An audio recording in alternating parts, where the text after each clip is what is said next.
ఆంధ్రప్రదేశ్ రాష్ట్ర ముఖ్యమంత్రిగా doctor YS Rajasekhara Reddy అందించిన పరిపాలన మరువలేనిదని మాజీ ఎంపీ మోదుగుల వేణుగోపాల్ రెడ్డి అన్నారు. సోమవారం దివంగత ముఖ్యమంత్రి వైఎస్ రాజశేఖర రెడ్డి 15వ వర్ధంతి సందర్భంగా గుంటూరు బృందావన్ గార్డెన్స్లోని జిల్లా వైఎస్ఆర్ కాంగ్రెస్ పార్టీ కార్యాలయంలో రాజశేఖర రెడ్డి చిత్రపటానికి పూలమాల వేసి నివాళులర్పించారు. ఈ కార్యక్రమంలో మాజీ మంత్రి విడుదల రజనీ పాల్గొన్నారు. ఈ సందర్భంగా మీడియాతో మాజీ ఎంపీ మోదుగుల వేణుగోపాల్ రెడ్డి మాట్లాడుతూ వైఎస్ రాజశేఖర రెడ్డి భౌతికంగా మరణించిన ప్రజల హృదయాల్లో మాత్రం మరణం లేని మనిషిగా రాజశేఖర రెడ్డి బ్రతికే ఉన్నారని తెలిపారు.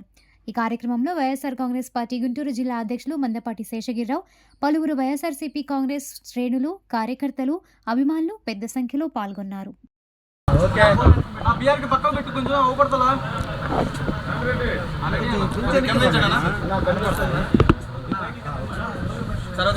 దివంగత మహానేత, పేదల ఆరాధ్య దైవం, మాజీ ముఖ్యమంత్రి వర్యులు రాజశేఖర్ రెడ్డి గారి 15వ వర్ధంతి సందర్భంగా వారికి జిల్లా వైఎస్ఆర్ కాంగ్రెస్ పార్టీ తరఫున ఘనమైన నివాళులు అర్పిస్తూ, వారు ఈరోజు వరకే కాదు,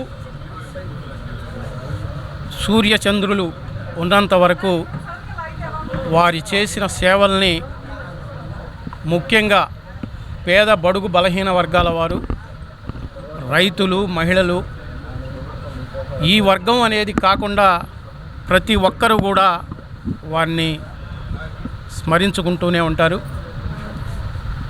ఈనాటికి వారి సంక్షేమ పథకాలు కానీ, వారు తీసుకొచ్చినటువంటి బృహత్తరమైన కార్యక్రమాలు ప్రజా జీవన నాడిలో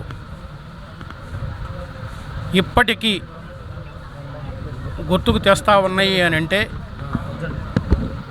వారు ఆనాడు తీసుకున్నటువంటి ఆలోచన, సేవా దృక్పథం, పేదల పట్ల వారు చూపించినటువంటి చిత్తశుద్ధి ఈనాటికి ప్రజల జీవితాల్లో ప్రస్ఫుటంగా కనపడుతూనే ఉన్నాయి.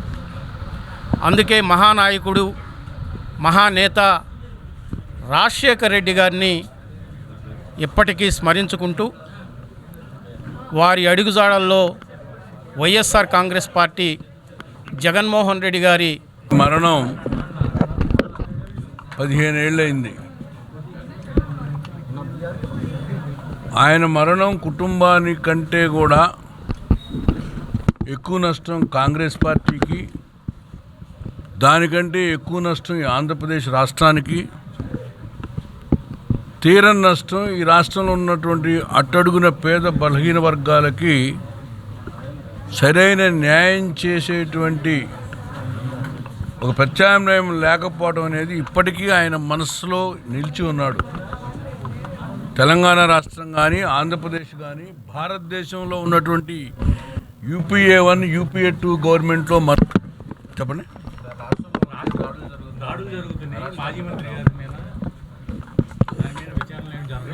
ఇప్పుడు సాధ్యమైనంత వరకు పోలీస్ శాఖ, తెలుగుదేశం పార్టీలో మరి మేము కూడా 5 ఏళ్ళు ఉన్నాం. తెలుగుదేశం పార్టీ నాయకుల ఇళ్ల మీద కానీ, తెలుగుదేశం పార్టీ నాయకుల ఆస్తుల మీద కానీ ఎక్కడా దాడి చేయలేం మేము. ఈ రోజున రాజకీయ కక్ష కార్పణ్యాలు ఉన్నటువంటి గ్రామాల్లో జరిగితే జరుగుండొచ్చు, కానీ మేమంటూ ప్రభుత్వంలో ఉన్నటువంటి అధికారులు కానీ, ప్రభుత్వంలో ఉన్నటువంటి మంత్రులు కానీ ఎవరు కూడా మేము ప్రోత్సహించలేదు ఇటువంటి పనులకి. ఈ రోజున ఇదే పని పేర్ని నాని గారు రాజకీయంగా పవన్ కళ్యాణ్ విమర్శించారు. ఎంతోమంది విమర్శిస్తారు రాజకీయంగా, వ్యక్తిగతంగా ఏమైనా విమర్శించారా? మరి అటువంటిప్పుడు పేర్ని నానికే ఈరోజు మాజీ మంత్రి గారికి ఈరోజు రాష్ట్రంలో రక్షణ లేకపోతే, రేపొద్దున మమ్మల్ని కూడా ఇదే పనిలో 2029లో ఇది పునరావృతం చేయమనేటువంటి ధోరణితో మీరు ప్రవర్తిస్తున్నారా? లేకపోతే ఇవన్నీ కూడా మీరు రెడ్ బుక్ ఉంది, మేము కూడా బ్లడ్ బుక్ ఒకటి రాసుకోమంటారా? మేము కూడా 4 బుక్లు మెయింటైన్ చేస్తే రేపొద్దున మీరు ఇంకా కొన్ని ఆంక్షలు ఉన్నాయో మీకు, రేపొద్దున ఇట్లాగే దాడులు జరుగుతూ ఉంటే మా చేతుల్లో కూడా మేము కంట్రోల్ చేయని పరిస్థితి వస్తుంది రేపు రాష్ట్రంలో. అందుకని అధికారం ఉందా, ప్రతిపక్షంలో ఉన్నాం అనేది కాదు. వైఎస్ఆర్ రాజశేఖర రెడ్డి గారి అంశతో ఉన్నటువంటి ఈ పార్టీ కంపల్సరీగా ఆయన రాష్ట్రంలో ఉన్నప్పుడు బాలకృష్ణ ఏ రకంగా రక్షించాడు? ఎవరాదైనా తెలుగుదేశం పార్టీ నాయకుడు. అటువంటి గొప్ప మనిషితో వచ్చినటువంటి పార్టీ ఇది. అవన్నీ మర్చిపోయారా?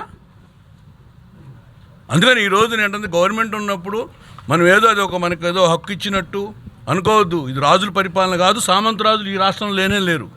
ఇది ప్రజాప్రభుత్వ పరిపాలన. ఒక డెమోక్రసీలో ఉన్నాం కనుక బట్టి పేరు నాని గారి మీద దాడినటువంటి ఖండిస్తున్నాం. డెఫినెట్గా ఇటువంటి కనుక ఉంటే మట్టుకి మా కార్యకర్తలు అందరూ రాసుకుంటారు. ఒకవేళ నాయకులు మర్చిపోయినా, మంత్రులు మర్చిపోయిన మట్టి కార్యకర్తలు మట్టుకు మర్చిపోరు.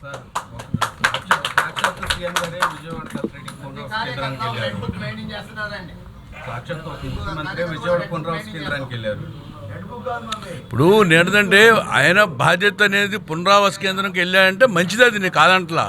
బట్ నీ కింద ఉన్నటువంటి నమ్మకం, కింద ఉన్నటువంటి వ్యవస్థ మీద నమ్మకం లేకపోవటమా? ఇప్పటి వరకు గుంటూరులో దాదాపు చాలా వరకు అనేక ఇబ్బందులు ఉన్నాయి. అట్లాగే కృష్ణానదిలో మరి ఈ రోజున క్యాపిటల్ చూస్తూ ఉంటే ఎక్కడ చూసినా కూడా వర్షం నీరు చేరింది, ఎక్కడ చూసినా కూడా వరదలు ఉంది. గుంటూరు అండ్ విజయవాడ. నేను అంటుందంటే ఇటువన్నింటినీ ఎక్కడెక్కడ ఏమేమి ఇబ్బందులు ఉన్నాయి అన్నీ కూడా సరి చేసుకొని ముందుకెళ్ళాలి. ప్రభుత్వం ఆయన ఒక్కడే పునరావాస కేంద్రంకి వెళ్ళాలంటే definitely it's good thing. As a CM we appreciate it. మంచిని మంచి, చెడుని చెడు అనేటువంటి భావనలో ఉన్నటువంటిది ఈ పార్టీ. అంతేగాని మంచి చేసినా కూడా మేము చెడు అన్నాము. అందుకని డెఫినెట్గా పేరు నాని గారి మీద మటుకు దాడిని మటుకి ముక్త కంఠంతో ఖండిస్తున్నాం. డెఫినెట్గా ఈ should not repeat in the days to come.